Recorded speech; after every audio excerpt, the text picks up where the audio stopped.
a este inicio del Club de Liderazgo para el año 2026 y vamos a comenzar con el círculo de lectura de nuestro Club de Liderazgo. Este era un libro que, como ustedes saben, era para empezarlo en el mes de noviembre, pero decidimos no cortarlo y sobre todo por lo importante del tema de este libro de Maxwell, uno de los últimos libros de John Maxwell. Tres decisiones que todas las personas exitosas toman. Y decidimos no picarlo en dos partes porque la gente se me desaparece en diciembre por las Navidades, entonces a lo mejor se iban a perder alguna que otra sesión. Así que decidimos trabajar un poco más lento las últimas semanas del club. Lentos en el sentido de que tuvimos solamente dos clases de maestría y las clases del círculo de lectura las pospusimos para iniciar este 2026 con este libro de John C. Maxwell, quinto libro de John C. Maxwell que leemos en estos 5 años del club de liderazgo. Generalmente leemos un libro de Maxwell al año, ¿ok? Para no estar repitiendo siempre los mismos autores. Y este año tocó Maxwell al inicio, porque en otras oportunidades tocamos Maxwell a mediados de año, por lo cual pudiese ser este año 2026 un año con dos libros de Maxwell en nuestro círculo de lectura. Y vamos a comenzar de una vez, mis líderes, porque el tema es bastante interesante y un poco denso. Hay bastante información que quiero compartir con ustedes en un breve espacio de tiempo.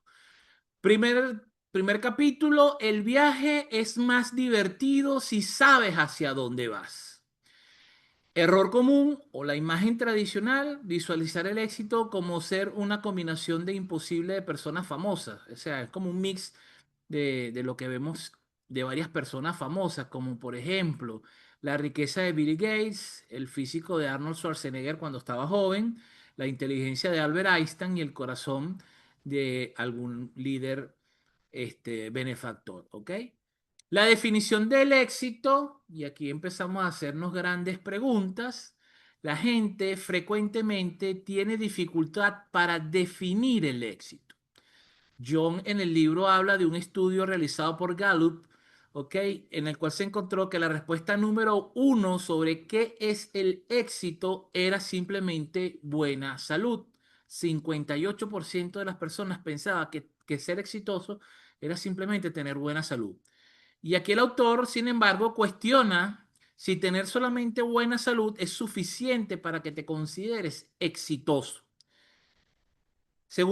Tercer punto importante acá, el obstáculo principal para alcanzar el éxito es que la gente lo entiende mal. Los líderes que han estado en alguna formación con nosotros en Líder Activo, sobre todo Rafael, que le encantó esa premisa de resignificar conceptos, ¿ok?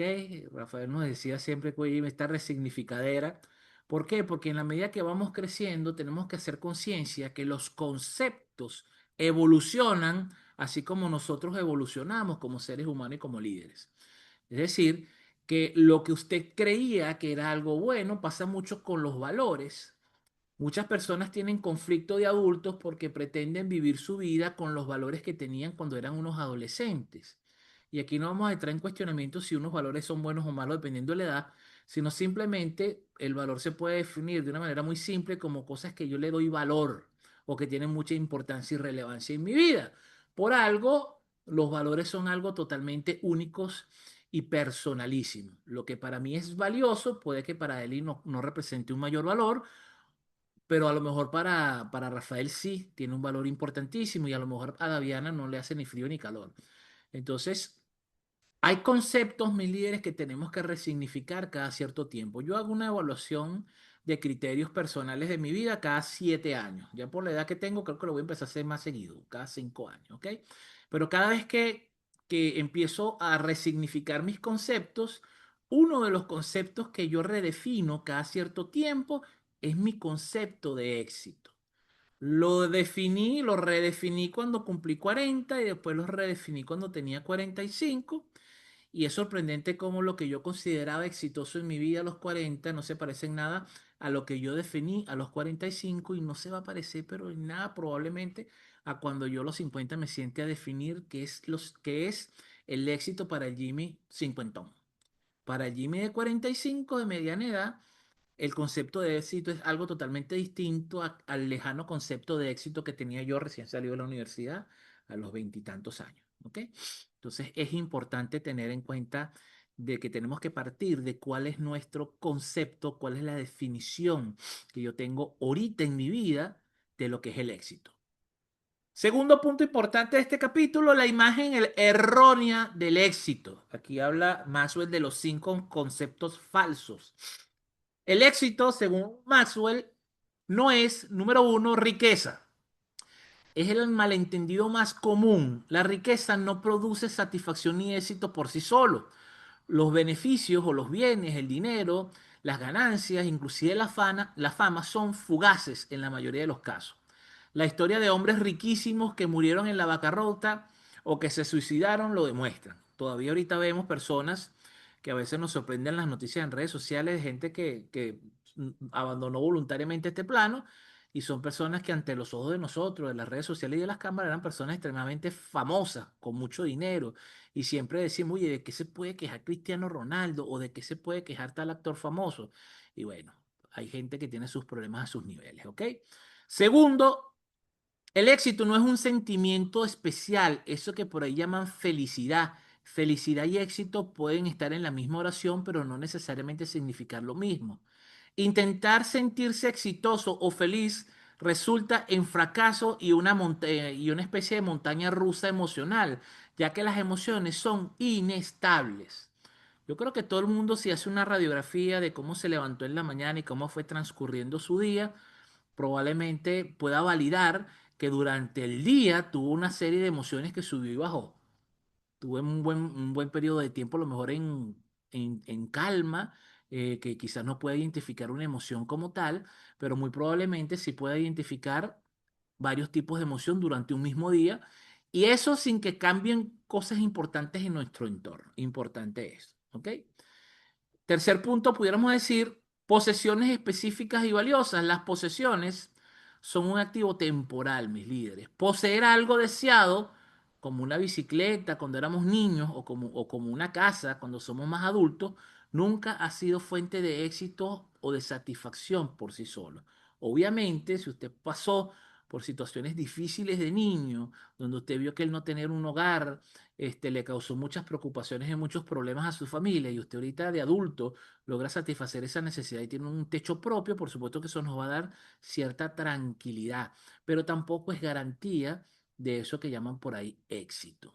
Conozco personas que tienen una casa espectacularmente hermosa, la casa del sueño de la mayoría de las personas, y son personas que no se consideran personas exitosas. Punto muy importante, mis líderes, el poder. El poder puede dar la apariencia de éxito, pero el poder, mis líderes, también es transitorio. Es una prueba de carácter, no una fuente de seguridad ni de éxito. Yo conozco personas, y ustedes también, con un gran poder en el área que sea, y son personas infelices, por ejemplo, o son personas que no tienen, no los vemos felices por el poder que ostentan, sino más bien todos en algún punto caen en esa, digamos, en esa obsesión de tener que mantenerse en el poder, y eso, por supuesto, no lo podemos considerar como éxito, ¿ok? Los logros es como lo llamo yo desde la mirada del coaching, la enfermedad del destino. Creer que el éxito es simplemente alcanzar una meta o un destino predeterminado. El simple hecho, mis líderes, de tachar una meta en su lista de metas no garantiza la satisfacción, como lo demostró, por ejemplo, según una historia que comenta John Maxwell en su libro, el ejemplo de Michael Jordan cuando brevemente se retiró del baloncesto y lo intentó en el béisbol. ¿Ok?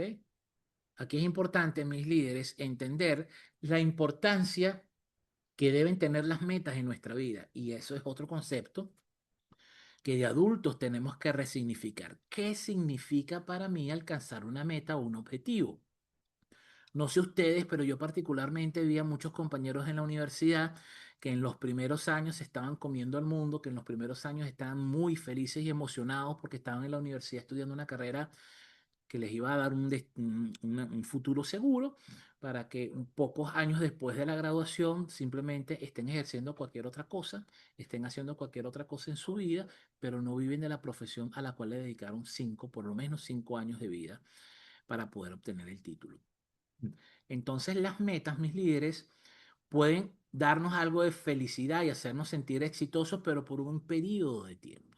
Muchas personas han mencionado que cuando se graduaron y estaban en su aula magna y los nombraron y la gente los aplaudió y tiraron el birrete y toda la cosa, sintieron una pequeña felicidad por haber alcanzado una meta, pero al día siguiente abrieron los ojos y se dieron cuenta que el mundo no había cambiado mucho, que las cosas seguían exactamente igual y que ya esa etapa se había quemado. ¿Ok? Entonces es importante, mis líderes, y esa es una nueva visión, por lo menos para mí, es una nueva visión del coaching.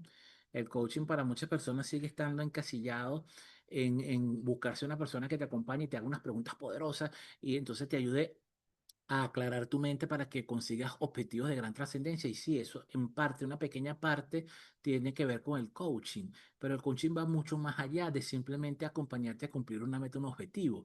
Lo verdaderamente importante, y eso te das cuenta tú cuando estás maduro, cuando ya tienes cierta edad, de que más importante que la meta es el proceso que vives para alcanzar la meta.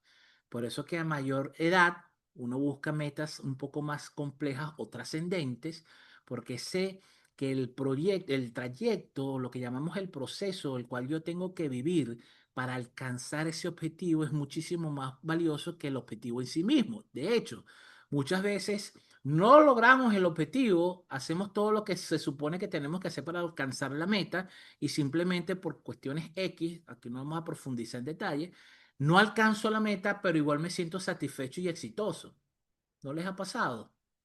De que a veces cuando éramos jóvenes y tratábamos de alcanzar una meta y la meta no se nos daba, había muchos obstáculos y por más que yo me esforzaba en alcanzar la meta como que daba un pasito y la meta también se alejaba un pasito, entonces llegaba y sentía esa frustración por no alcanzar el objetivo y entonces me obsesionaba con el objetivo sin darme cuenta de que cada vez que se me presentaba un obstáculo, simplemente lo que yo hacía para poder sortear ese obstáculo me hacía subir a un nivel distinto, un nivel nuevo. Ganaba experiencia, ganaba aprendizaje, ganaba sabiduría. Pero ahora después de adulto, ya de adulto, nos damos cuenta de que a veces la meta ni siquiera la llegamos a alcanzar, pero igual nos sentimos satisfechos porque ya hemos logrado hacer conciencia de que lo más importante de una meta no es alcanzar la meta en sí, sino el proceso de transformación que yo tengo que pasar para poder ser digno, por decirlo de alguna manera, de alcanzar esa meta y ese objetivo. Y muchas veces la meta se nos olvida porque estamos disfrutando tanto el proceso que estamos viviendo para alcanzar el objetivo que ya el objetivo se convierte en algo intrascendente o algo que queda en un segundo plano. Si me extiendo tanto, me ataque esta mañana. Tercer punto, la imagen correcta del éxito. Mi líderes, el éxito se parece más a un viaje que un destino. Yo no sé si ustedes cuando eran jóvenes hacían viajes familiares. Y no estoy hablando de la película Vacaciones de Chevy Chase, no, no un desastre así.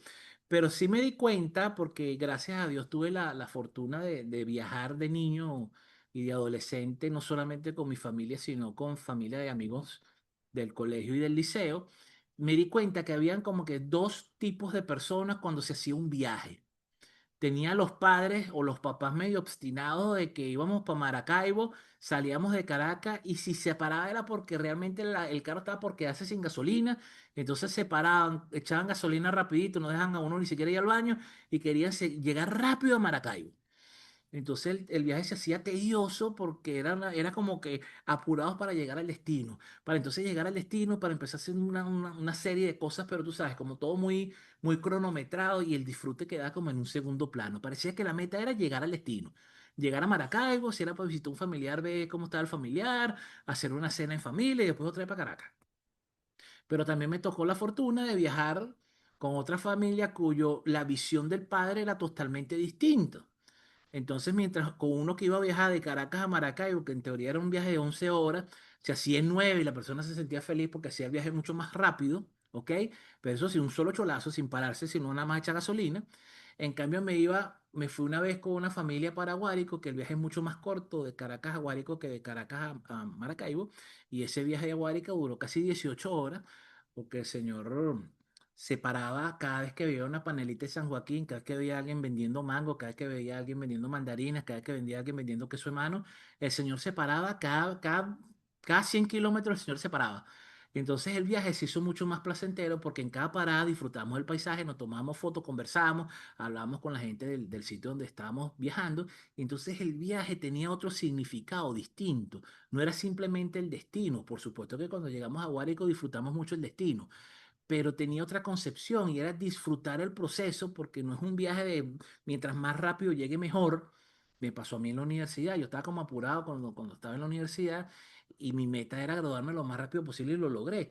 Y después de adulto, cuando hice el posgrado, me lo tomé más, con mucha más calma, cuando luego seguí estudiando, porque dije, oye, creo que esa carrera me hizo no disfrutar de muchas partes. Disfruté mucho mi carrera, pero me di cuenta de que pude haber disfrutado muchísimo más, pude haber hecho muchos mejores contactos, pude haber conocido a muchísima más gente interesante. Y entonces, en ese momento, mi visión de qué es lo verdaderamente importante, obtener el título o la experiencia que voy a vivir en esa casa de estudio. Segundo, aunque la imagen del éxito es única para cada persona, el proceso para alcanzarlo es el mismo para todos. No es que es el mismo proceso, sino que todos vivimos un proceso para alcanzar ese éxito o para sentirnos personas exitosas, y cada uno de nosotros tiene que experimentar a su manera y dependiendo de sus filtros, cómo va a ser esa imagen que nos vamos a llevar del éxito. Definición del éxito, según John Maxwell. John Maxwell dice, el éxito es conocer tu propósito en la vida. Y de eso trata la parte uno del libro. El éxito es crecer para alcanzar tu máximo potencial. Y de eso habla la segunda parte del libro. Y el éxito también es sembrar semillas que beneficien a los demás. Y de eso habla la parte 3 del libro. Entonces, fíjense cuáles son los tres componentes del éxito según Maxwell. Primero, conocer nuestro propósito de vida.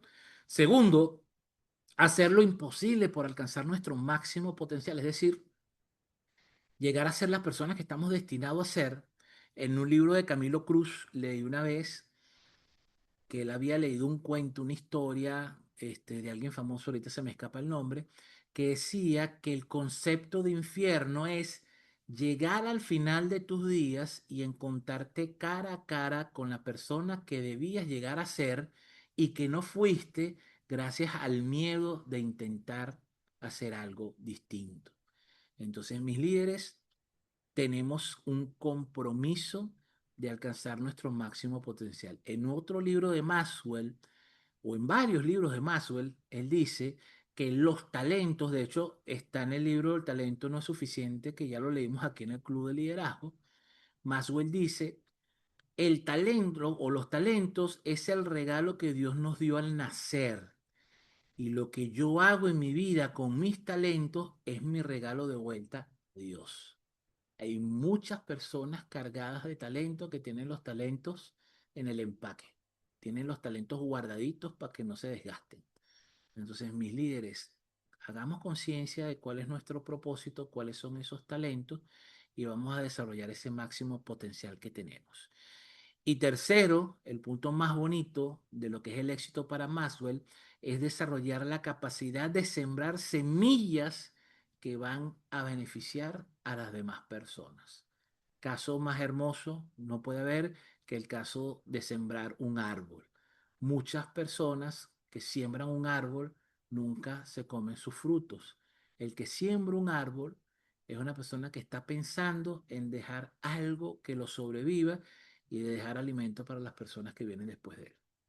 Por eso que dice que una de las cosas que tenemos que hacer en nuestra vida, aparte de escribir un libro, es sembrar un árbol. Punto número 4, mis líderes, de este maravilloso libro. Beneficios de ver el éxito como un viaje. Cuando se enfoca en el viaje y no en el destino, nunca agotará la capacidad de crecer hacia su potencial ni las oportunidades para ayudar a otras personas. Usted también evita la insatisfacción que viene después de alcanzar una meta final engañosa. Hay muchas personas que pasan años tras una meta y una vez que consiguen la meta, se ven en el espejo y se preguntan, ¿y esto es todo? Por esto fue que yo pasé tantos años de amargura y esforzándome tanto. Usted tiene el potencial de ser exitoso hoy mismo. El éxito, mis líderes, se alcanza en el momento en el que se hace el cambio para descubrir su propósito, crecer en su potencial y poder ayudar a otros. Esta definición aplica a todas las personas, a las amas de casa, a los empresarios, a toda persona, incluso a los estudiantes. ¿Ok? Quinto punto de este primer capítulo, la lección clave, la disposición para emprender el viaje. Se me fue.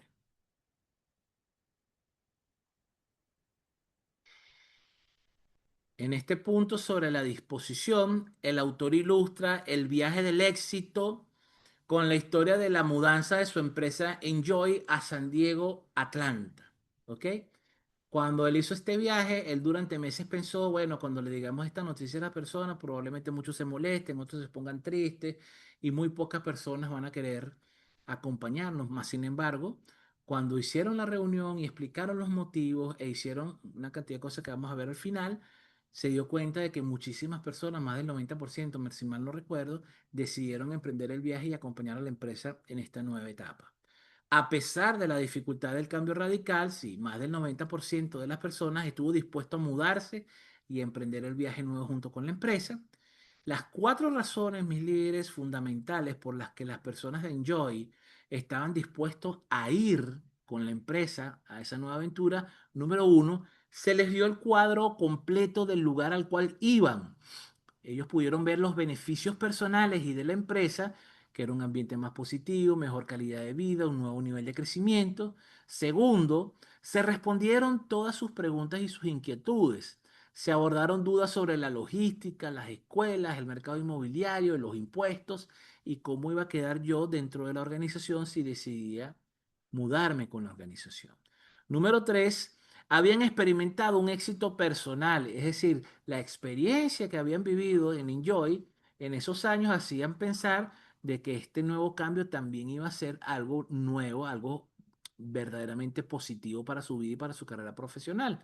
Tenían un sentido de propósito muy claro, estaban creciendo personalmente y estaban a su vez ayudando a otras personas también a crecer. Es decir, tenía demasiado significado la experiencia de trabajar en Enjoy. Por ende, si se presenta un reto nuevo que a todas luces brinda una oportunidad de seguir creciendo, por supuesto que la mayoría lo iba a aprovechar. Querían seguir teniendo importancia, querían seguir perteneciendo a algo valioso. Quien ha probado el éxito y se da cuenta de que sus esfuerzos son importantes, no quiere dejar de sentir la diferencia en la vida de otros. ¿Qué quiere decir con esto, mis líderes? Que si usted pertenece a un grupo que está marcando la diferencia y que está dejando un legado positivo, muy probablemente usted no quiera dejar de pertenecer a ese grupo. ¿Ok? Hay un insight adicional para que lo recordemos. En ese capítulo 1, Maxwell establece que el éxito no es un tesoro escondido que se encuentra solo una vez, sino más bien es como nuestra brújula interna que nos va guiando continuamente a ser una mejor versión de nosotros mismos y a impactar positivamente a los demás. Si usted ve el éxito solo como un logro o como un destino, esa que llamamos la enfermedad del destino, es como si considerara que un maratón solo vale la pena cruzar la meta si usted gana, ¿ok? Imagínense ustedes si los maratonistas ignoraran que la verdadera transformación ocurrió en cada kilómetro de crecimiento y perseverancia. Solo imagínense eso, mis líderes. Que la gente diga, mira, yo no haría un maratón a menos que lo gane. ¿Cuántas personas corrieran el maratón? Probablemente la persona que sabe que probablemente la va a ganar y los maratones fueran una carrera de 4 o 5 personas. Aún así, aún y cuando hay muchas personas que saben que inclusive probablemente ni siquiera hagan los 42 kilómetros, porque 42 kilómetros, mis líderes, créanme que es algo, yo no he podido llegar a los 10K todavía, imagínense tú, ustedes 42 kilómetros. Entonces, una persona que se embarca en la aventura de entrenarse durante un año entero para poder correr un maratón de 42 kilómetros sabe que si logra llegar a la media maratón, si logra hacer los 22 kilómetros y medio, ya debería sentirse satisfecho de haber hecho un cambio y una transformación tan bárbara en su vida que pudo lograr algo que la gran mayoría de las personas jamás va a poder lograr en su vida. Entonces, eso es cargar los objetivos de significado. Capítulo número 2. ¿A dónde me gustaría ir? La importancia de elegir conscientemente un destino. Punto número 1. El éxito es un viaje, pero no debe ser un viaje sin destino. La pregunta clave es, si pudiera ir a cualquier lugar, ¿a dónde iría en nuestra vida? ¿O a dónde iríamos en nuestra vida? Su respuesta es crucial para determinar si tendrá o no éxito en la vida. Todos estamos en un viaje inevitable hacia el final de nuestras vidas. ¿Qué quiere decir? Que usted puede hacer el viaje de la vida sentado en la sala de su casa.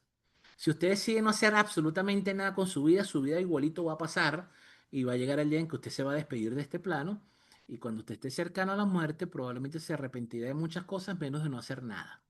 ¿Ok? Advertencia. El autor habla de los famosos cruceros a ninguna parte. Mucha gente vive su vida como estos cruceros, viajan en círculos buscando placeres o actividades que no producen un beneficio duradero, sino más bien algo pasajero porque no tienen un destino claro en su vida. No se puede cumplir el propósito ni cultivar el potencial, mis líderes, si no se sabe en qué dirección tengo que ir. Y aquí me acabo de acordar de la muy famosa escena que hace unos años, si mal no recuerdo, se hizo viral en las redes. Esa famosa escena de Alicia en el País de las Maravillas que va corriendo y corriendo, corriendo en el camino ese amarillo y de repente llega a una bifurcación y se frena en seco y empieza a ver si por la derecha, si por la izquierda y en eso aparece el gato y la saluda y ella saluda al gato y le dice al gato, ¿por dónde debo ir? ¿Qué camino debo tomar? Y el gato le pregunta, eso depende de a dónde quieras ir. Y Alicia le dice, no importa, porque no sé dónde voy. Entonces el gato le dice, entonces no importa qué camino debes tomar. Entonces a muchas personas les pasa que andan por la vida como si estuvieran en ese crucero a ninguna parte y a veces se quejan de que no alcanzan metas trascendentes, que su vida no tiene sentido, cuando realmente están en una silla esperando que el mundo se alinee. Hay una metáfora que utiliza mucho Camilo Cruz, que dice que no arrancar hasta estar seguro de tener éxito es tan absurdo como decir yo no voy a salir a la oficina hasta que todos los semáforos de aquí a la oficina estén en verde, porque no me quiero detener en ningún semáforo. Entonces a veces hay que ver, mis líderes, qué analogías aplican a nuestras conductas en nuestra vida. Segundo punto, el poder de un sueño. Y aquí es donde vamos a comenzar a identificar la dirección a la cual queremos llevar nuestra vida. Primer punto, necesitamos descubrir cuál es nuestro sueño.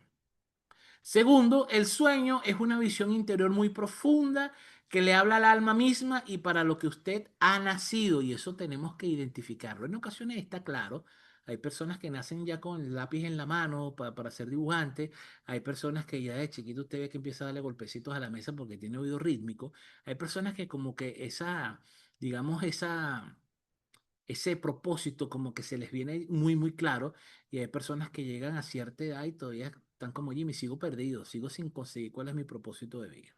Pero aún así, en ese caso, mis líderes, de que pase el tiempo y usted como que sienta que no lo tiene muy claro, no quiere decir que eso nos deba desanimar. Hay propósitos que son tan valiosos que no necesitan muchos años para poder desarrollar y para poder sentirnos plenos y exitosos.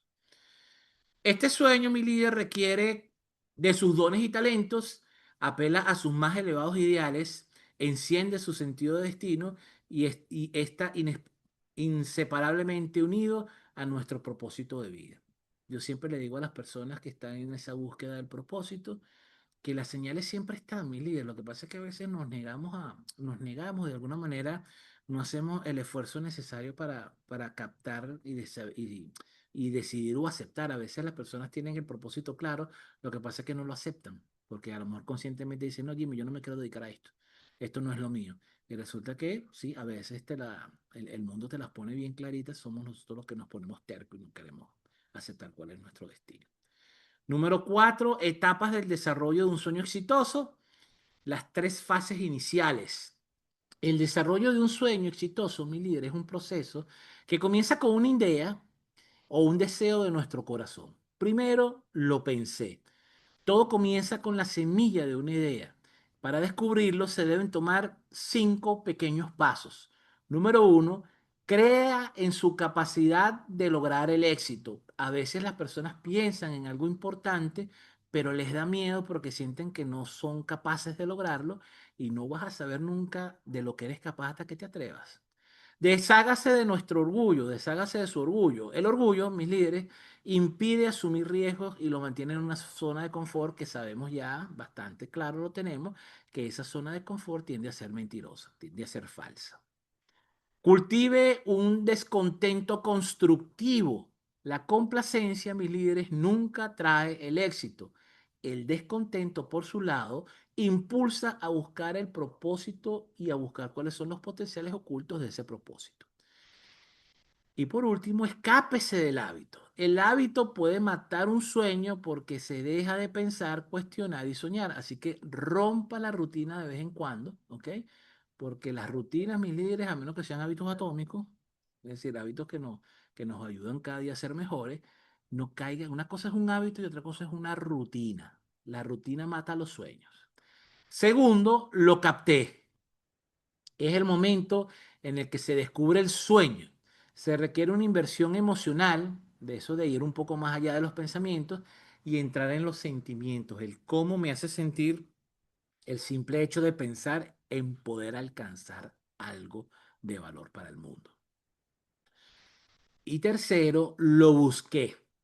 Aquí está el compromiso con la acción. Se necesita hambre, tenacidad y compromiso para que el sueño progrese hasta que se convierta en una realidad palpable. Quinto punto importante de este segundo capítulo, etapas en el desarrollo de un sueño exitoso. Aquí están los retos y la multiplicación. Algunos lo atacaron en las primeras etapas del sueño. Ese sueño es frágil, como las burbujas de jabón flotando cerca de las rocas afiladas en un día ventoso, dice el autor. Los atacantes suelen ser amigos o familiares. La gente más cercana es la primera que trata de pincharte el globo. Lo que mina la esperanza de muchas personas, porque obviamente los que te están atacando son personas que para ti tienen una conexión emocional importante. Así que mi líder, la misión aquí es no permitir que nadie nos desenfoque de nuestro sueño. Luego viene, lo logré, ¿ok? El éxito se alcanza en pulgadas, mis líderes, no en millas. Su capacidad de vivir el sueño puede estar más cerca de lo que usted piensa. Se requiere dedicación y perseverancia para llegar a esta etapa. Mis líderes, nunca vamos a saber a ciencia cierta qué tan cerca estamos de algo grande. Lo he comentado muchas veces con Eli. La vida, mis líderes, literalmente cambia de un día para otro, ¿ok? Así que ojo con eso. Otros lo combatieron. Cuando el sueño se hace realidad, la gente se divide en dos grupos. Los que lo combaten con fuego, que lo critican más duro y que quieren apagar su entusiasmo, y los que más bien avivan el fuego y dice quieren ayudarlo y harán lo que puedan para elevar las llamas del éxito de usted. ¿Ok? Y podríamos poner un último punto que sería, lo enseñé a otros y esos otros lo apoyaron, un sueño que vale la pena vivirse, vale la pena darse a conocer a otros. Quien comparte su sueño, mis líderes, es porque lo cree, cree firmemente en su propósito, pues la fuerza de las ideas compartidas lo lleva a un nuevo nivel, ¿ok? La gente desea seguir a un líder con un gran sueño, buscan héroes realmente. El éxito, mis líderes, comienza con el compromiso de conocer nuestro propósito, crecer y sembrar semillas que a la larga terminarán beneficiando a otros. Sexto punto, pasos para iniciar el viaje. Esta es una reflexión personal. Para iniciar el viaje, mis líderes, el primer paso es descubrir el sueño. La reflexión personal es la clave. Aquí tenemos que hacernos preguntas basadas en nuestro pasado, en nuestro presente y en nuestro futuro. El ejercicio sugerido, que lo sugiere el autor al final de este capítulo, es, en cuanto a mi pasado, preguntarme cuáles son mis talentos más grandes.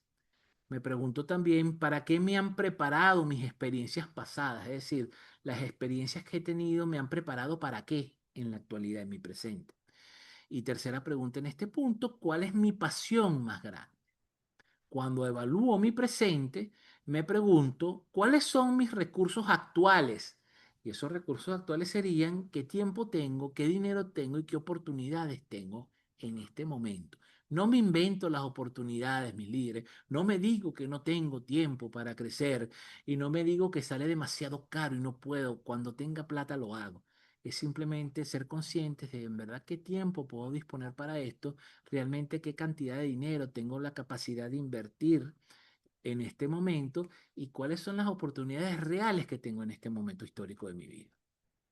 La metáfora para solidificar de alguna manera la comprensión de este punto, encontrar nuestro sueño y nuestro propósito en la vida es como la función que tienen actualmente los GPS en un vehículo.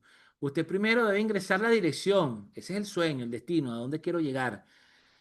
Si solo conduce sin ingresar una meta, usted está dando o se está metiendo en esos famosos cruceros a ninguna parte. Usted es lo que está dando vuelta como un loco. Pero una vez que usted ingresa el destino, usted ingresa esas coordenadas, que es el sueño, hacia dónde va y le da dirección al asunto, esa brújula le va a ayudar a priorizar cuáles son las rutas y evitar distracciones, asegurando que el viaje de la vida sea intencional y significativo. Y algo importante aquí de este GPS, ¿qué pasa cuando usted está siguiendo al GPS y hay un pequeño delay en la señal del GPS y de repente usted se pasa a la salida? El GPS no lo insulta, le dice, ah, bueno, entonces eres gafo, ponte las pilas, que no te metiste en la salida. No, simplemente cuando él ve que te saliste o que pasaste la salida, te dice recalculando ruta y lo que te hace es decir, bueno, en la próxima salida tal, conecta con la rotonda y tal, y te devuelves para volver a llegar a tu destino.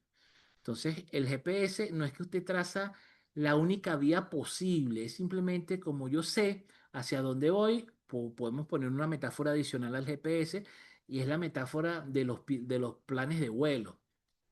Ustedes sabían que cuando un avión sale de un aeropuerto, sabe a qué otro aeropuerto va a llegar y traza su ruta de vuelo deseada, pero durante aproximadamente entre el 80 y el 90% del tiempo de vuelo, ese avión está fuera de la ruta inicial que habían predestinado. ¿Y qué pasa, Jimmy? ¿Para qué establecen una ruta si no la van a cumplir? Bueno, porque obviamente el piloto tiene que ser lo suficientemente flexible como para ver si tiene que subir o bajar de altitud, cambiar de coordenadas, si hay tráfico aéreo, si hay mal clima, si no hay visibilidad, si hay tormentas, si hay turbulencia, tiene que modificar un poco la vía, la estrategia, pero va a aterrizar en el 100% de las veces en el aeropuerto de destino.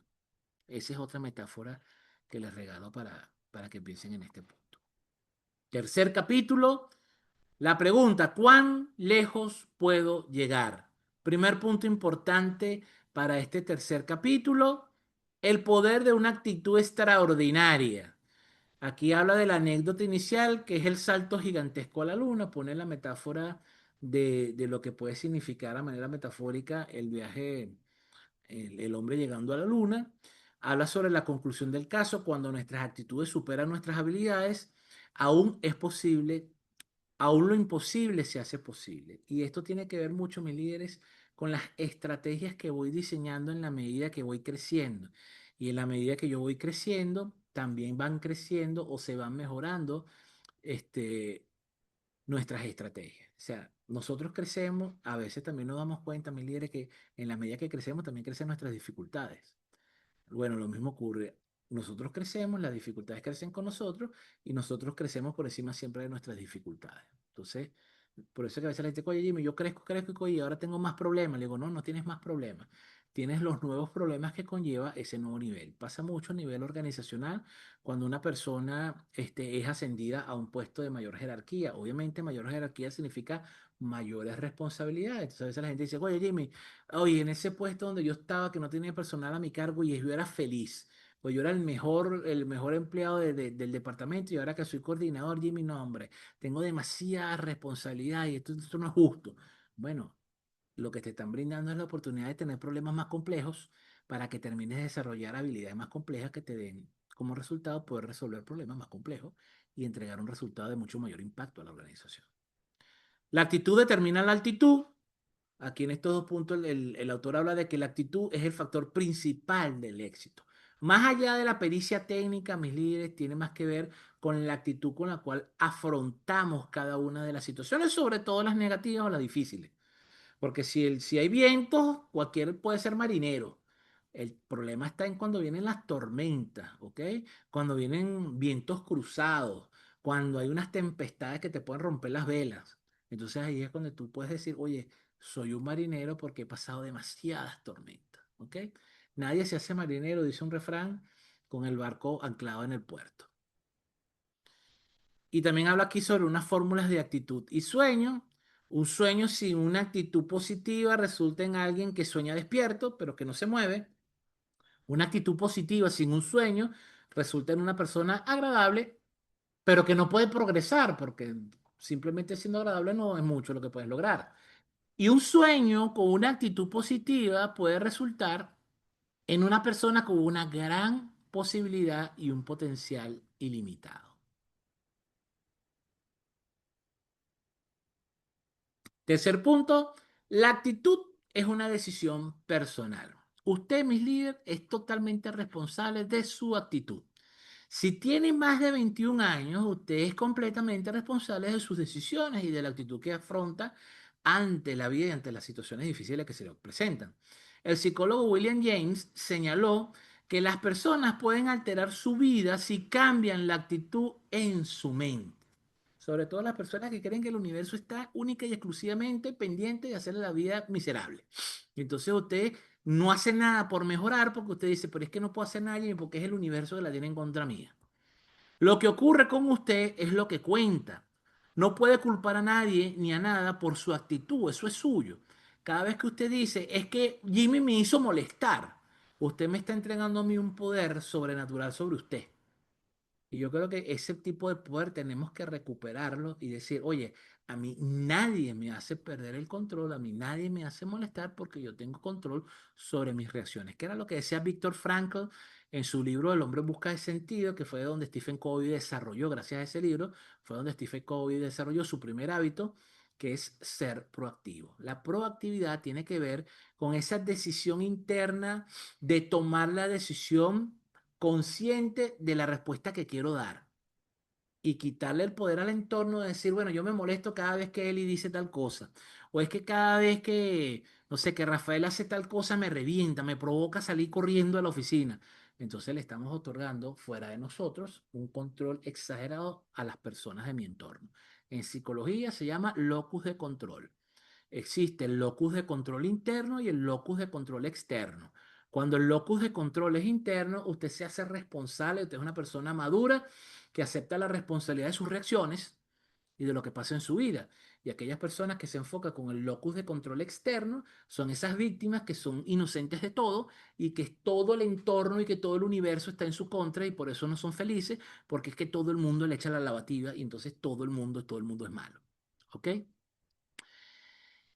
Su actitud no está basada en, primero, las circunstancias. Usted es responsable por las acciones ante lo que ocurre. La crianza tampoco es culpa de la crianza, su actitud. El pasado ya fue y no debe controlarle en el presente y para eso está la terapia.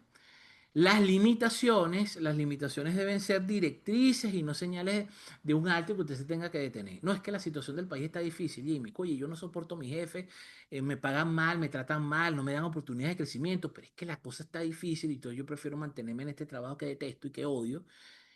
porque la cuestión está difícil. Entonces la pregunta de las 50.000 ochas, ay, ¿cuántas entrevistas has ido? No, a ninguna, Jimmy.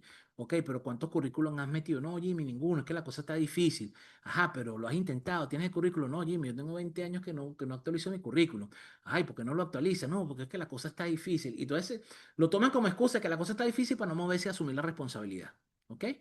Hay gente que tiene tan mala suerte que cuando uno los impulsa y los motiva a que vaya, da el salto y ya te pone una entrevista, resulta que pasan dos currículum y lo llaman, entonces ya no tienen excusa. Porque entonces cuando me dicen, no, Jimmy, es que mi jefe, le digo, ah, pero fuiste para la entrevista que te llamaron. No, Jimmy, lo que pasa es que la empresa, yo fui para la empresa y hacía mucho frío, y yo soy friolento. Entonces te ponen una excusa estúpida porque es más cómodo mantenerse en ese falso espacio seguro, porque lo conozco, a tratar de atrevernos a asumir la responsabilidad de que, oye, si esto va a cambiar porque yo voy a tomar la decisión de que sea distinto. Y por último, los demás, nadie sino usted es responsable de las decisiones que usted toma. Esas benditas personas que se la pasan pidiendo consejos. Tengo amigos que se la pasan molestos conmigo porque se la pasan pidiéndome consejos. Yo no soy consejero, yo soy coach. Yo te puedo escuchar y hacerte preguntas, pero las respuestas las tienes tú. Eso suena como a meme. Entonces, las respuestas las tienes tú. Yo no puedo tomar una decisión por un cuento de 2 minutos que tú me estás echando de un problema que tienes 10 años encima. Tú tienes un problema de hace 10 años y me echas el resumen en 2 minutos y tú pretendes que yo te dé la solución de tu vida. Si en 10 años no la has podido solucionar, no. ¿Qué pasa? Muchas veces la persona sabe lo que tiene que hacer. Y entonces empieza a buscar personas que le retumben la voz, o sea, que sean eco, eco, hasta que consigue a alguien que le dice exactamente lo que quiere escuchar para entonces atreverse a hacerlo. Y pasan dos cosas. Si le va bien, le va a decir a todo el mundo, menos al que le dio el consejo, que eso lo habían pensado ustedes hace mucho tiempo y que yo tomé esta decisión y me fue bien. Pero ¿qué pasa si me va mal? Si la decisión que tomo no es la correcta o no me da el beneficio que yo esperaba, que entonces volteo y le digo, oye, ese consejo que me dio Jimmy, chamo, yo le pedí a Jimmy, mira, tanto que yo confiaba en Jimmy y resulta que Jimmy me dijo tal cosa, yo le hice caso a Jimmy y me fue mal. El responsable es Jimmy. Último punto acá, la acción precede al sentimiento. Para cambiar su actitud debe comenzar con un cambio de conducta. Debe actuar primero para producir el cambio. Un acto cargado de voluntad hace una acción positiva y esa acción positiva genera esa actitud positiva para poder mantenerla en el transcurso del tiempo. ¿Ok? Punto número 4, las consecuencias de una actitud superior. ¿Ok? Primero, tiene un impacto en el desempeño. Su actitud hacia la vida determina la actitud de la vida hacia usted, como un eco. Un estudio con ejecutivos del Fortune 500 encontró que el 94% atribuyó su éxito más a la actitud que a cualquier otro factor, inclusive los estudios universitarios de gran nivel. Si espera lo mejor, podrá sacar lo mejor de las circunstancias negativas y positivas y seguir adelante. Y segundo, el impacto en la vida y en la salud. Una buena actitud, mis líderes, hace que el viaje sea mucho más agradable. Hay muchas investigaciones médicas que han encontrado que las personas con una actitud positiva viven muchísimo más tiempo. Y esto no hay que explicarlo mucho. ¿Ok?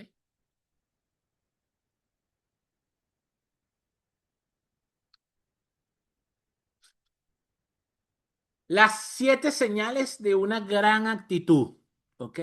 Primera señal, creen en sí mismos, piensan de manera positiva de su valor como persona, lo que le permite verse de forma objetiva y enfocarse en alcanzar su potencial. Segundo, están dispuestos a ver lo mejor en los demás, buscan lo bueno en lugar de lo malo, lo que se conoce como poner un 10 en la cabeza de las personas. La gente entiende o tiende a mejorar para alcanzar el nivel de las expectativas que usted tiene de ellos. Eso es lo que llaman por ahí el efecto Pigmalión en psicología. En psicología lo llaman la profecía autocumplida. Pueden ver oportunidades donde quiera. Entienden que las oportunidades son el resultado de una actitud correcta y no de la suerte. Se enfocan en las soluciones, porque dedican tiempo y atención a las soluciones, no a los problemas. Ven una solución ante cada problema. Fíjense aquí que esto tiene que ver mucho con las perspectivas y pasa muchísimo en las oficinas. Hay un libro de Maxwell donde habla del principio de Bob, ¿ok? En cómo ganarse a la gente. Y ese principio habla de las personas que son especialistas en buscar problemas. en que jamás se van a su oficina a decirle una idea de negocio o una idea para mejorar un procedimiento, sino que llegan con un chisme o con algo que está haciendo mal la empresa. Y cuando tú le preguntas, ay, ¿qué podemos hacer para mejorar? Bueno, Jimmy, yo no sé, eso no me corresponde a mí, ese no es mi trabajo, pero yo vengo a ayudarte a decirte, mira que fulanito está cometiendo un error. Ajá, pero ¿cómo podemos solucionar el error? Ah, no, yo no sé, pero ese no es mi trabajo. Entonces cuando tú le dices, bueno, y trae chismes tampoco es trabajo tuyo. No, no, no, yo no estoy trayendo chismes, yo lo que te estoy es informando lo que está pasando en la empresa porque es que me preocupa mucho la empresa. Me preocupa tanto que no doy soluciones, sino que aporto a los problemas. ¿Ok? Desean dar a otros es el nivel más elevado de vida y tiene un impacto muy positivo en nuestro crecimiento. Las personas con un espíritu dadivoso son las más positivas que usted va a conseguir en su vida. También hablamos de la persistencia, la habilidad de aferrarse a los sueños y de seguir adelante a pesar del desaliento. Es el resultado de una buena actitud hacer esto. Si piensas que el éxito está a la vuelta de la esquina, bueno, sigue adelante y lo vas a alcanzar prontamente. Y por último, responsabilidad en sus vidas. Esto quiere decir que asumen la plena responsabilidad por sus pensamientos y sus acciones y esto les permite una autoevaluación honesta y el inicio de un cambio duradero e importante en sus vidas. Sexto y último punto de este capítulo, que son los consejos prácticos para optimizar su actitud. Primero, pida responsabilidades, no derechos. La lucha por asegurar derechos es una fuente importante de descontento. Enfocarse en responsabilidades le permite mirar hacia adelante y no hacia atrás. Asociarse con gente positiva. Las personas con las que se relaciona influyen mucho en su actitud. Si se relaciona con amigos negativos, usted está eligiendo actitudes negativas. Y no se tomen las cosas demasiado en serio. Mantener un buen sentido del humor, especialmente sobre nosotros mismos, le va a ayudar a ir más lejos en la vida y a pasárselo muchísimo mejor, sobre todo en los momentos de más dificultad. Según Henry Ford, sea que piensa que puede o que no puede, en ambos casos tiene razón y es una de las máximas más conocidas de Henry Ford. La mente, más que cualquier otra cosa, va a determinar cuán lejos va a llegar usted en este viaje al éxito. Último capítulo de la noche, de lo que vamos a discutir el día de hoy. ¿Dónde encuentro el mapa del camino? Primer punto a evaluar, la vida, un paseo dominical o un viaje planificado. La mayoría planifica erróneamente porque la mayoría de las personas dedica más tiempo a planificar sus vacaciones que a planificar su vida. Tratar la vida como un paseo dominical sin rumbo va a llevarlo solo a unas pocas cosas interesantes en la vida, pero se pierde lo verdaderamente increíble que es el viaje cuando pudo haber sido de manera más consciente. La fuerza de la gravedad sin planificación tiende a llevar siempre a la persona hacia abajo. En vez de hacerlo crecer, siempre lo va a llevar a niveles mucho más bajos. Definición de éxito. Si bien el éxito es un viaje, ya lo hemos hablado durante toda la sesión, y no un simple destino, no se puede cumplir el propósito ni cultivar el potencial sin saber la dirección, por lo que se necesita identificar el destino y dirigirnos conscientemente hacia él. Segundo punto, los cuatro tipos de viajeros. Esto cuando lo leí en el libro me dio muchísima risa porque él identifica metafóricamente los tipos de viajeros de la vida. Estamos hablando del viaje como una metáfora. El enfoque de las personas o que las personas dan a la planificación de la vida se divide en cuatro categorías. Está la categoría de Vicente, que es la víctima. No hace planes porque la culpa siempre es de otro o por falta de progreso y se enfoca siempre en las cosas que están fuera de su control, el pasado. Viven pegados en el pasado y creen que su presente y su futuro están determinados por cosas que pasaron en el pasado. Está Leandro, que es lento, interesado solo en el presente y aborrece y evita los cambios. Quiere que todo se quede exactamente como está. Sus planes, si es que los hace, son solo para mantener el status quo. Es decir, lo único que planifica es cómo quedarse como está. Está Sonia, que es la soñadora, que le encanta planificar y tiene grandes ideas, pero nunca lleva esas ideas al plano de la acción por miedo a correr el riesgo o por no estar dispuesta a pagar el precio, porque todos sabemos, consciente o inconscientemente, cuál es el precio que hay que pagar por ser la mejor versión de nosotros mismos. Y por último está Miguel, que es el motivado, que enfoca su tiempo en el presente, maximizando su potencial, porque ayer dedicó tiempo para hacer planes.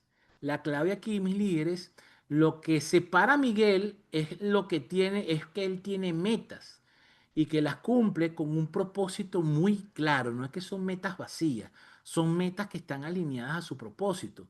Esto hace que desarrolle su potencial y que lo lleve a sembrar semillas que van a beneficiar a otros en el futuro. Tercer punto, las metas crean el mapa del éxito. Las metas en sí son ese mapa que nosotros vamos creando y que hace que el viaje sea exitoso. Las metas que se establecen se convierten en ese mapa que vamos a ir descubriendo como esos jueguitos de video que son de aventura. Propósito de las metas no sirven para llegar a un destino final, sino para mostrarnos cómo emprender el viaje y cómo disfrutarlo. Permiten dividir el viaje en segmentos pequeños y manejables. ¿Se acuerdan la metáfora del papá que me llevó a Maracaibo en un solo cholazo y el papá que me llevó a- se me olvidó, para los llanos venezolanos? Que el viaje fue mucho más largo, pero muchísimo más placentero porque nos paramos en tantos sitios y conocí tantas cosas porque tenía una visión totalmente diferente. Beneficio o cuáles serían los beneficios de fijar las metas, según mi amigo Zig Ziglar. Delinean su sentido de propósito, le dan algo concreto en que enfocarse, lo que se convierte en una aspiración dominante. Dicen sigan o que siga adelante, que son esa fuerza humana más poderosa para la motivación propia. El éxito que se experimenta al lograr metas pequeñas es motivarlo a crear un impulso mayor para perseguir metas mucho más ambiciosas.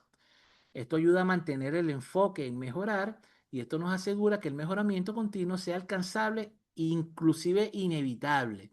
En lugar de solo mantenerse ocupado con actividades aisladas, son actividades cargadas de propósito y marcan el camino al progreso. Esto lo que hace es proveer recordatorios visuales de cuán lejos usted ha llegado, satisfaciendo la necesidad innata de saber cómo vamos progresando. Es decir, colocarnos esas pequeñas metas, esos pequeños puntos donde nos descansamos, nos detenemos para analizar hasta dónde hemos llegado. Oye, si yo agarro el mapa y digo y veo que estoy en este punto medio, me hace sentir, digamos, de alguna manera agradecido de haber podido avanzar y todo lo que he aprendido durante el trayecto y sé que me voy a disfrutar el resto del trayecto que me queda.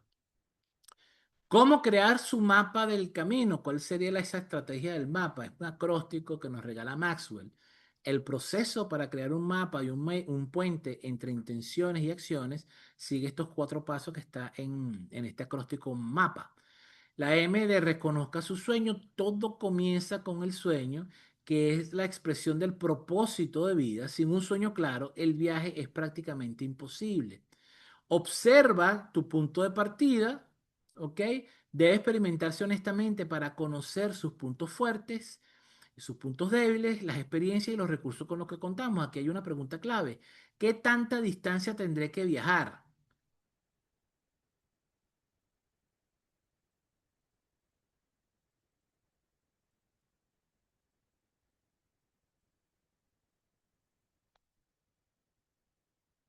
Ok. ¿Qué tanta distancia tenemos que viajar? Creo que fue la última. Ajá. ¿Qué tengo a mi favor? Es decir, cuáles son los activos, los recursos y los contactos y qué cosas tengo que vencer. ¿Cuáles son esos obstáculos que puedo identificar? Y por último, en este punto, ¿cuál será el costo del viaje? Cuando hablamos de costo, estamos hablando de tiempo, de energía, sacrificio y por supuesto dinero. ¿Ok? La P para enunciar una declaración de propósito, que es una filosofía para el viaje al éxito, y debe ser una declaración concisa y única de lo que se requiere hacer en la vida. Debe encajar en el contexto de la definición de éxito, conocer su propósito en la vida, crecer para alcanzar nuestro máximo potencial y sembrar las semillas que beneficien a otros. ¿Se acuerdan que lo vimos anteriormente? Y defina sus metas. Las metas son los logros o las actividades planificadas para llevar a cabo el propósito y ayudar a otras personas para que también emprendan su camino. Directrices para las metas efectivas. Bueno, aquí unas simples directrices. Primero, Las metas debes cumplir con las siguientes directrices para hacer o para crear ese mapa de manera correcta. Primero, escritas.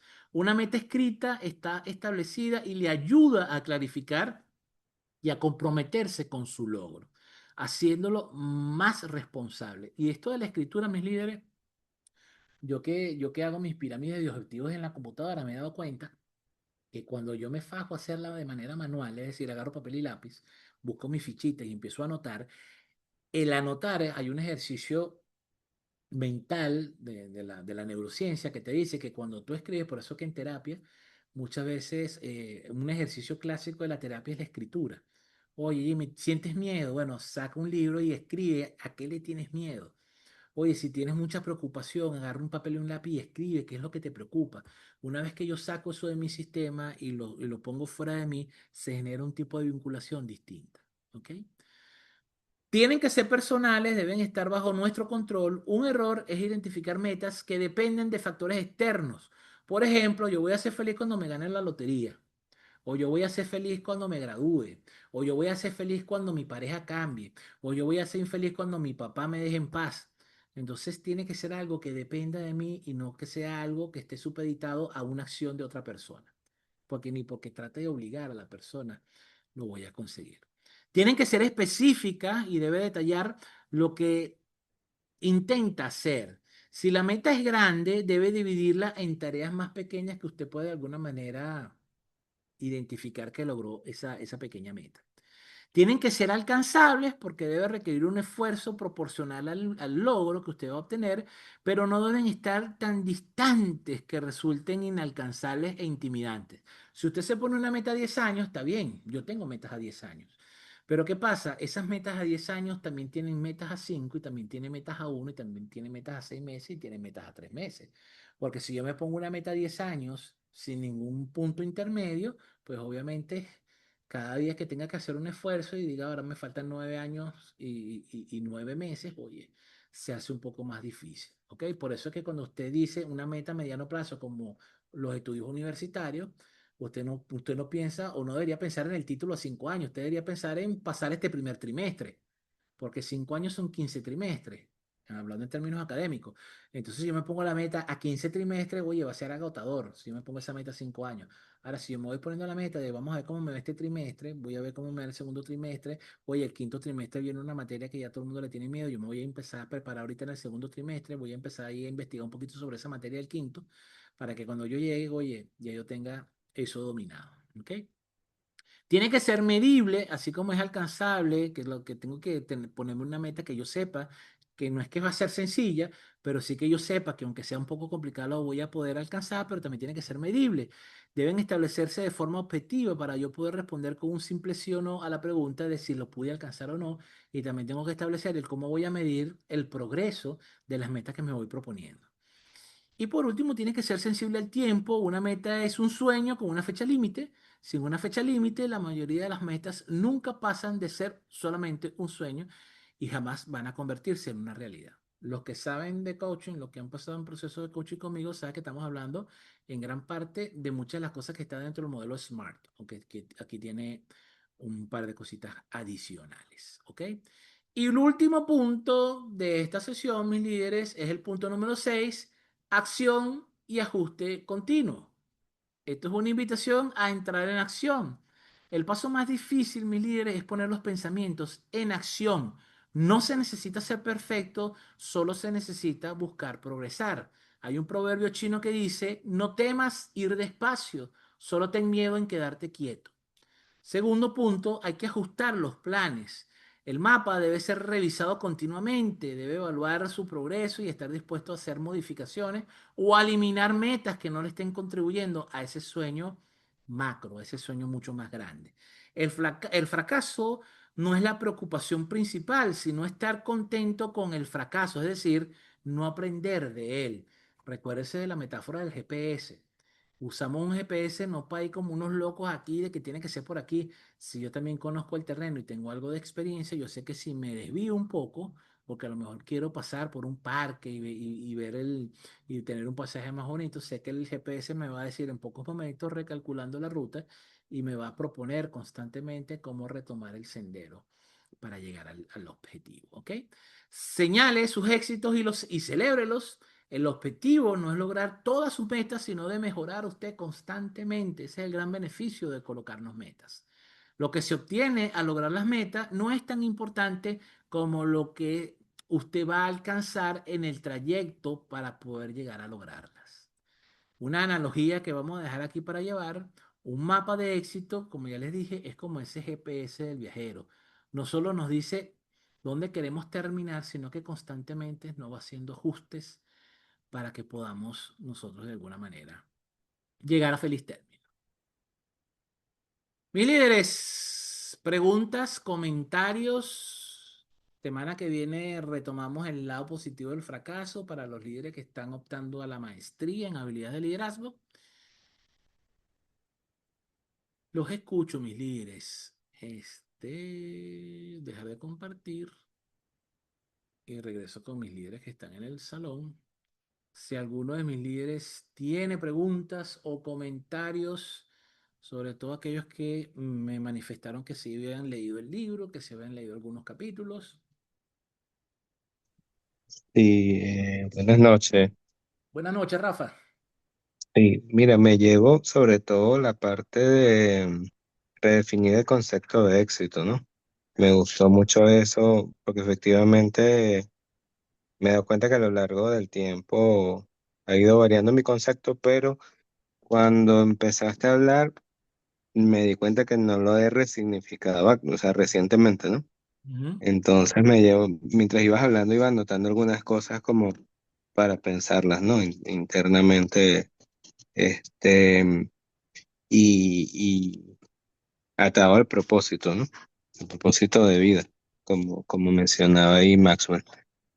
Me quedó una duda en algo que quizás no sé si fue que me distraje o tú hablabas algo cuando hablabas de la actitud decías buscar responsabilidades y no derechos, pero no me quedó muy clara esa parte. Fíjate, Rafa, la madurez en algún punto va a pasar por estar más pendiente de tus responsabilidades que de tus derechos. ¿Ok? Cuando una persona se la pasa reclamando sus derechos, mis derechos, mi derecho, y ojo, no estoy diciendo que no sea importante reclamar tus derechos, pero como todo en la vida tiene un equilibrio, cuando tú te enfocas demasiado, y eso es una actitud muy adolescente, a reclamar mi derecho, mi derecho, mi derecho, mi derecho, mi derecho, ¿y dónde están tus responsabilidades? Vamos a hacer una analogía aquí bastante importante en el mundo de los derechos sindicales. En el 99% o en el 90% del mundo, cuando hay un problema sindical, ¿qué entregan los sindicatos? Un pliego de peticiones. Yo quiero mejor salario, yo quiero más vacaciones, yo quiero un mejor seguro, yo quiero. ¿Cómo lo hacen los japoneses? Entregan un pliego de oferta. Es decir, ellos dicen lo que ellos están dispuestos a hacer y una vez que los empleadores ven lo que ellos están dispuestos a hacer, entonces que ellos le dan una contraoferta de qué te voy a dar yo como empresa por tu esfuerzo. ¿Entiendes la gran diferencia que hay ahí?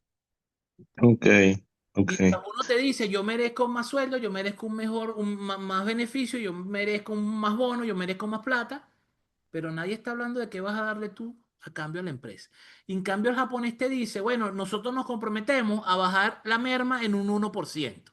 Es decir, la merma ahorita es un 8%, nosotros vamos a rebajar una merma al 7% y ese 1% de mejora en la merma va a ocasionar que la empresa tenga un ahorro de $1 millón. Y también nosotros vamos a ser más conscientes de bajar los accidentes laborales. Vamos a bajar los accidentes laborales en un 20%. Ese rebaja del 20% en en los accidentes laborales le va a ocasionar a la empresa ¿cómo se llama? Un beneficio de $3 millones. Entonces, al finalizar el pliego de los ofrecimientos, te están diciendo, nosotros nos comprometemos a ahorrarle a la empresa $5 millones. Entonces, ¿qué hace las empresas japonesas? Ok, Rafa, en representación del sindicato, si tú logras mantenerte en esos 5 millones digamos, de ahorro a la empresa va a destinar 3 de esos 5 millones en bonificaciones.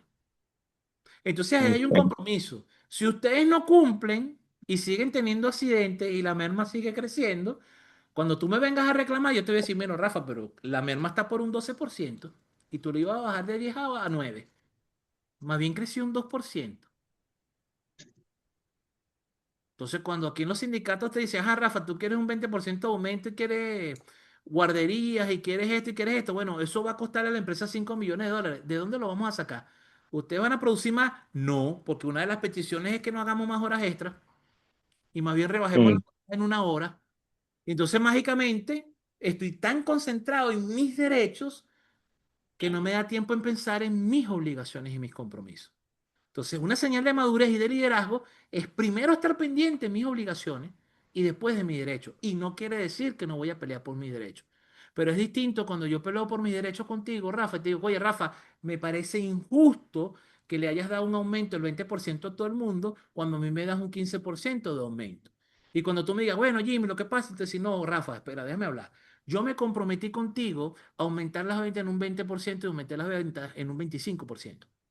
Entonces yo me hice responsable de lo que yo te había prometido en la evaluación pasada y yo cumplí por encima de lo que yo había propuesto y tú eres el que me estás incumpliendo. Entonces ahí es un reclamo de mi derecho. Como el adolescente, la mamá le dice, si vas a salir con tus amigos tienes que arreglar tu cuarto. Entonces viene el carajito con mm, su cuarto, pero igualito quiere ir a rumbear. mm, Entonces cuando la mamá le dice, no, tú no sales, el carajito quiere pelear y decir, no, mamá, es que yo soy joven, yo merezco salir con mis amigos. Ajá, y no limpiaste tu cuarto. ¿Ves que es una actitud un poco muy adolescente y sí, un poco inmadura? Entonces el líder primero se enfoca en sus responsabilidades. Inclusive llega a buscar tener más responsabilidades, porque a mayor responsabilidad, mayor crecimiento. Y a mayor crecimiento y mayor responsabilidad, tengo lo que se llama más moral para cuando yo haga un reclamo, mi reclamo tenga más peso.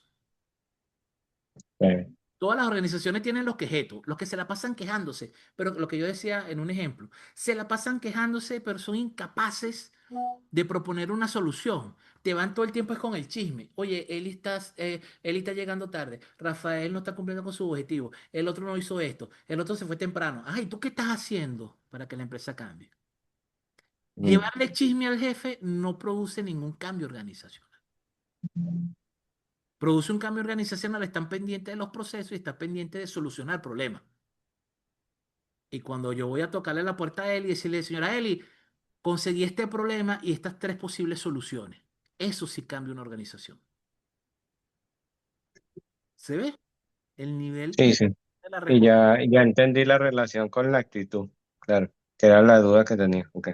Entonces, estamos más pendientes de nuestras responsabilidades primero que nuestros derechos, que no excluye una cosa y la otra. Ujú, ujú, El líder es un mártir y no pelea por sus derechos. No, sí ujú, pelea por sus derechos, pero antes de ir a formar un zaperoco por mis derechos, primero volteo y digo, como dicen nuestros abuelos, verifico que mi rabo no se de paja. ujú, Porque a veces pasa que los que más reclaman son las personas que menos derechos tienen a reclamar. sí, ¿Ok? Entonces, pendiente con eso. sí. Aquí nos está poniendo Daviana, el secreto de tu éxito se encuentra en tu rutina diaria, en esa mejora del 1%. Leímos dos libros, en el círculo de lectura hemos leído dos libros que de manera directa o indirecta hablan sobre ese crecimiento del 1%. Uno fue Vincent Lakiani, El Código de las Mentes Extraordinarias, ¿te recuerdas, Eli? Y el otro, por supuesto, Hábitos Atómicos, pero creo que había un tercer libro que también hablaba en esencia de este 1% cada día.